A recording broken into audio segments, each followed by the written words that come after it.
I'm Nathan, been vegan for 12 years now.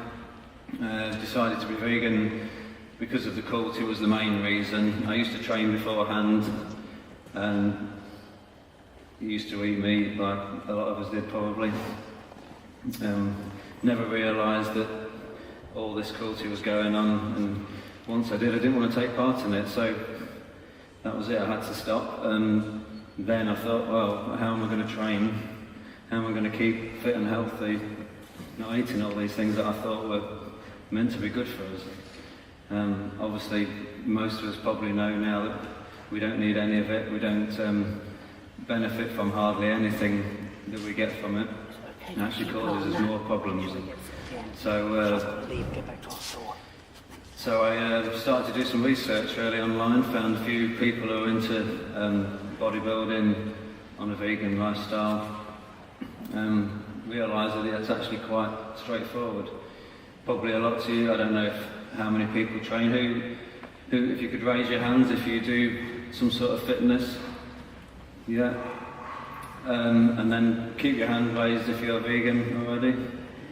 Oh, so that's pretty good. Yeah, we're talking to quite a few people. So the rest of you can hopefully take some notes from this and maybe decide to turn vegan because of it. Hopefully.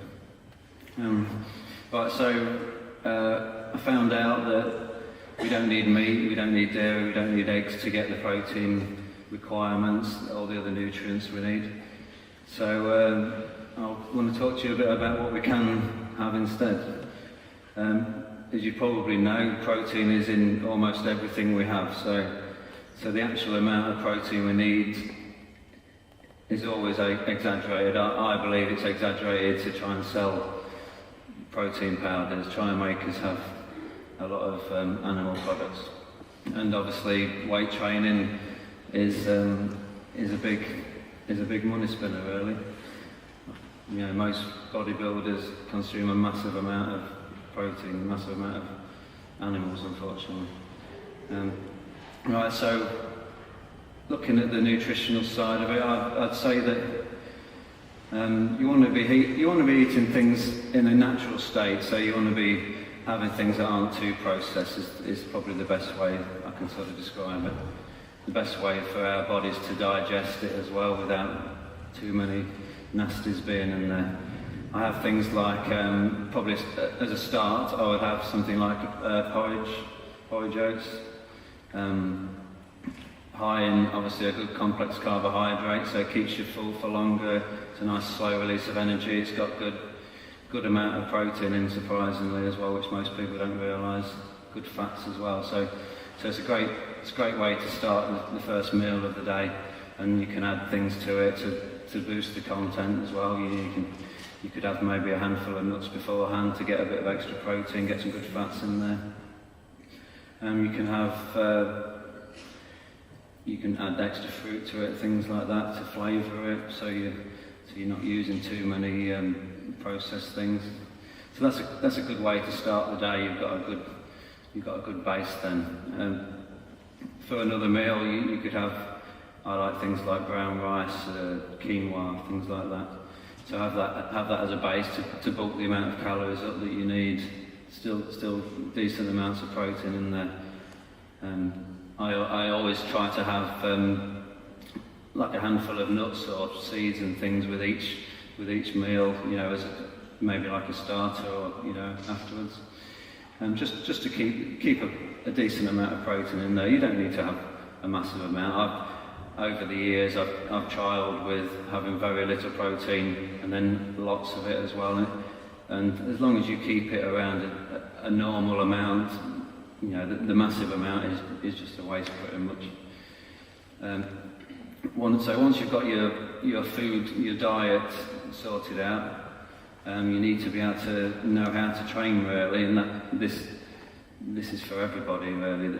So it depends. If you want to train for getting as strong as possible, you'd want to train with heavy weights for lower repetitions. So if you wanted to be, you know, try and be the strongest at a bench press, say, you would end up decreasing the reps and getting heavier and heavier as you go through the training.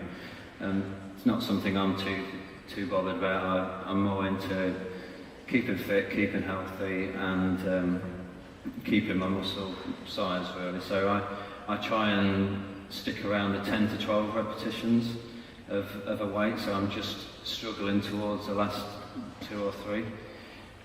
That's a good way of making our muscle fibres break down. If you do too little, you don't break down enough. If you do too much, you break down more than you need. So it's a bit of a fine line there. But I try and do 10 to 12 repetitions, 4 sets on each exercise. Some of this might be a bit sort of alien to some of you if you don't know what training is. But a repetition is doing one move. So if you're doing a shoulder press, what I would try to do, I'll do 1 second on the positive and 2 seconds on the negative.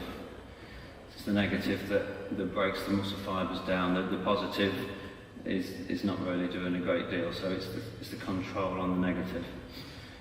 So if you do 10 to 12 reps of those, so you're doing 1 second up, 2 seconds down, that's 3 seconds each repetition. So if you're doing 10, that's 30 seconds. You want to be aiming for around 30 seconds each time you're training, and keep the resistance on there. That's the way to break the muscle down in an efficient way.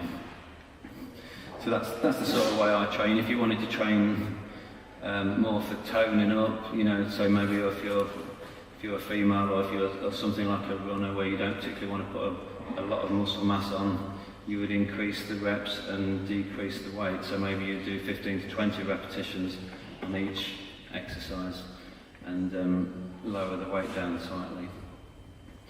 So that's a good way of how to train.